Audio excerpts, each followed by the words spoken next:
ওমরে ফারুক মসজিদে নববীর ইমাম, জোহরের নামাজের ইমামতি করলেন, বের হয়ে আসলেন।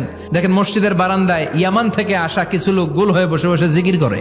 উনি চলে গেলেন, আসরের সময় আবার ইমামতিতে আসলেন, আসরের সালাত পড়িয়ে চলে যাচ্ছেন, আবার দেখে গোল হয়ে জিকির করে ওই দল। এবার ওমরে ফারুক বললেন, আসসালামু আলাইকুম, তোমরা কারা?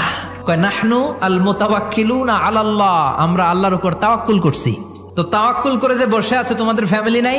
আর তোমরা যে বসে আছো তিনটা বেলা খাইলা কোত্থেকে? না রোজাদা। ইয়ামানি লোকগুলো বলে না রোজা রাখি নাই, খাইছি।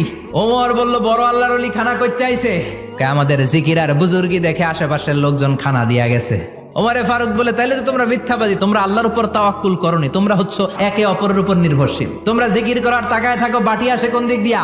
আল্লাহর উপর তাওয়াক্কুল এটা নয়, এখনই মসজিদ থেকে বের হয়ে যাও।